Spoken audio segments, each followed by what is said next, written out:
Hello guys, आज हम आप लोगों को ले चलते हैं एक ऐसे गांव में जो कि रातों रात ही खाली करना पड़ा। क्या था इसके पीछे कारण, आइए आपको बताते हैं। एक रात में ही गायब हो गया पूरा गांव। भारत की इस रहस्यमयी जगह की कहानी आपकी रोंगटे खड़े कर देंगी। भारत की पारंपरिक जमीन में कई ऐसे राज दफन हैं जो कई वर्षों या कहें सदियों बाद आज भी उसी तरह ताजा और अनसुलझे हैं।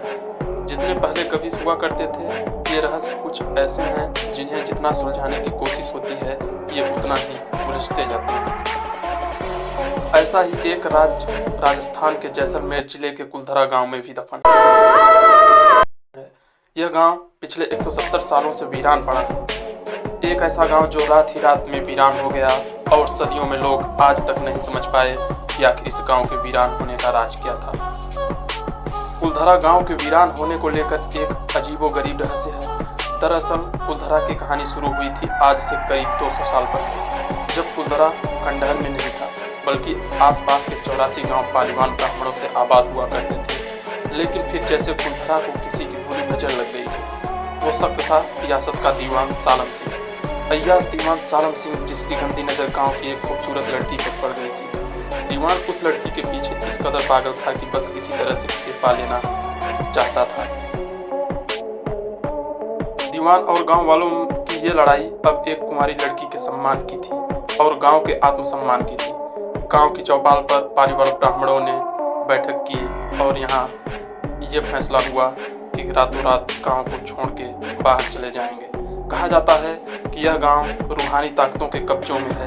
टूरिस्ट प्लेस में बदल चुके कुलधरा गांव घूमने आने वालों के मुताबिक यहाँ रहने वाले पालीवाल ब्राह्मणों की आहट आज भी सुनाई देती है। उन्हें वहाँ हर पल ऐसा अनुभव होता है कि कोई आसपास चल रहा है, क्योंकि पालीवाल ब्राह्मण उन्हें श्राप दे के चले गए थे कि इस गांव में अब कभी कोई आदमी नहीं रह सकता। बाजार के चहल पहल की आवाज़ें आती हैं, महिलाओं की बात करने की और चूड़ियाँ और पायलों की आवाज़ हमेशा की आती रहती है। प्रशासन ने इस गांव की सरहद पर एक फाटक बनवा दिया है, जिसके पार दिन में तो सैलानी घूमने आते हैं, लेकिन रात में इस फाटक को पार करने की हिम्मत कोई भी शख्स नहीं करता। कुलधरा गांव में एक मंदिर है जो आज भी श्राप से मुक्त है। एक बावड़ी भी है जो उस दौर में पीने का पानी जरिया था। एक खामोश गलियारे में उतनी कुछ सीढ़ियाँ भी हैं। कहते हैं शाम ढलने के बाद अक्सर यहाँ कुछ आवाज़ें सुनाई देती हैं।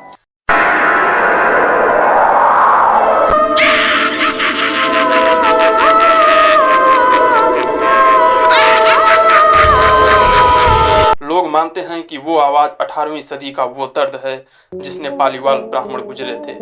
गांव के कुछ मकान हैं जहां रहस्यमय परछाई अक्सर नजरों के सामने आ जाती है। दिन की रोशनी में सब कुछ इतिहास की किसी कहानी जैसा लगता है, लेकिन शाम ढलते ही कुलधरा के दरवाजे बंद हो जाते हैं और दिखाई देता है रूहानी ताकतों का एक रहस्यमय संसार। लोग कहते हैं कि रात के वक्त यहाँ जो ही आया वो हादसे का शिकार हो गया।